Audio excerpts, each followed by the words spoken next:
Mengapa orang Papua minta merdeka? Saya pastor non OAP. Saya tidak punya beban apapun untuk membahas pokok ini. Saya menemukan fakta, dan fakta itu begitu terang benderang. Selama 22 tahun saya berada di paroki ini, dan selama 42 tahun menjadi imam di tanah Papua ini. Fakta apa? Ini dia. OPM melawan, OPM beraksi, OPM menembak. Ini tanda apakah? Mengapa begitu? Dan sesuai dengan spiritualitas Tiga Raja, saya ingin cari tahu mengapa OPM bersikap seperti itu. Nah, dari pelbagai data saya menemukan jawabannya, dan data itu saya ambil dari 4 sumber. Yang pertama, penelitian dari lembaga ilmu pengetahuan. Mereka menyebutkan 4 hal.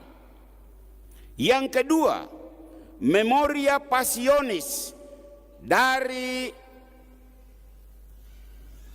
Komisi Justice and Peace Keuskupan Jayapura. Waktu itu Bruder Theo. Yang ketiga, ada pemikiran dari seorang pakar ilmu sosial politik bernama Richard Tofil. Dan yang keempat, pengalaman pribadi bertemu dengan orang-orang Papua. Hasil pembicaraan ini yang saya rangkum dalam menjawab pertanyaan mengapa OPM tidak menyerah dan selalu melawan. Mohon dengar baik-baik. Kita semua, orang Papua maupun non-Papua. Dan saya berharap negara juga mendengar ini, tidak tersinggung dan tidak marah, karena ini fakta. Fakta dari pertanyaan mengapa OPM selalu ribut.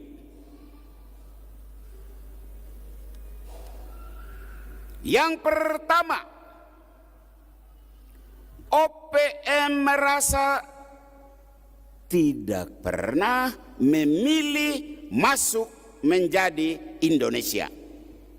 Ini pendapat mereka. Menurut mereka, penentuan pendapat rakyat yang pernah dilakukan itu penipuan sejarah. Itu bukan referendum, itu pencaplokan. Mereka tidak pernah diajak duduk bersama dan bicara. Dan saat ini mereka ingin merebut kembali hak untuk menentukan nasib sendiri. Mohon negara mendengar ini. Dan kita orang non-Papua harap memahami. Yang kedua, ada banyak pelanggaran HAM yang tidak diselesaikan secara tuntas.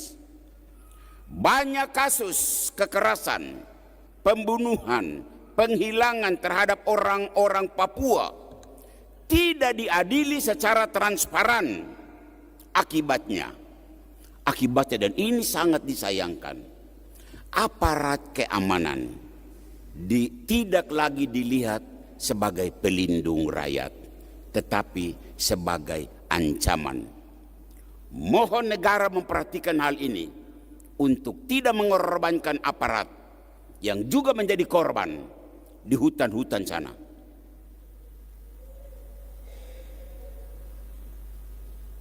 Ketiga, identitas Papua diabaikan. Itu sebabnya OPM tetap beraksi. Mereka merasa dijajah secara kultural. Mereka kadang dianggap terlalu hitam untuk bergabung dengan negara ini.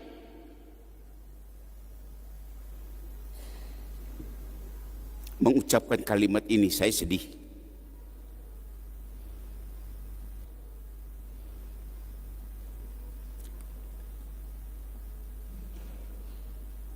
Di luar Papua, rasisme dan diskriminasi masih terjadi.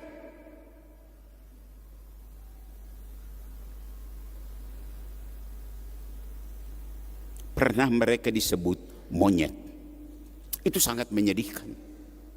Mohon negara memahami mengapa orang Papua ingin berpisah.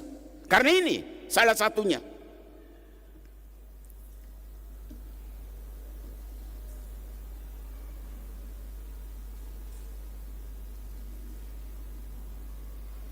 Keempat, ketimpangan sosial ekonomi.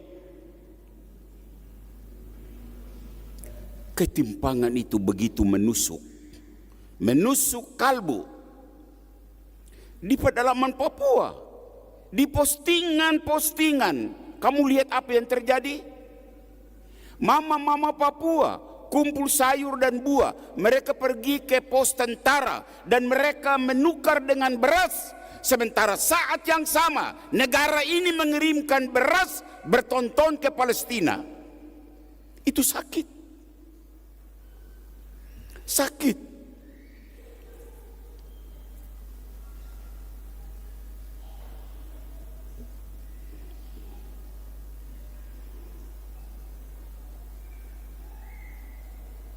Menurut OPM, ini penjajahan model baru. Tidak ada satu pastor Papua pun yang berani omong ini. Karena nanti diomong dia dicap OPM. Saya pastor non Papua. Dan saya mau bicara ini atas nama teman-teman saya yang tidak bisa bicara. Terakhir,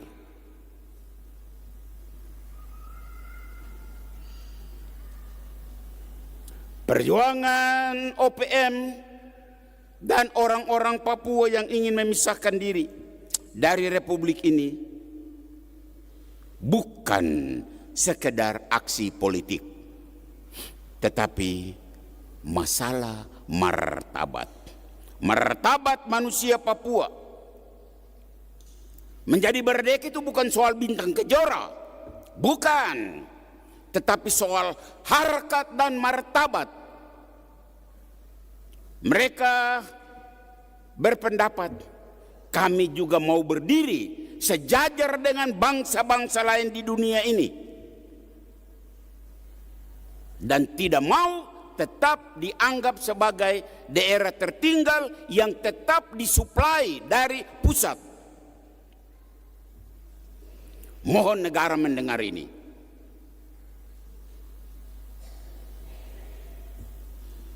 Kesimpulan, OPM tidak menyerah dan akan tetap berjuang karena mereka belum merasa dihormati.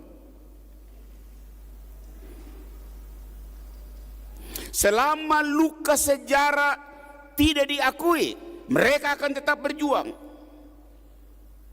Selama suara mereka dibungkam, mereka akan tetap berjuang. Selama keadilan tidak ditegakkan, mereka akan tetap melawan.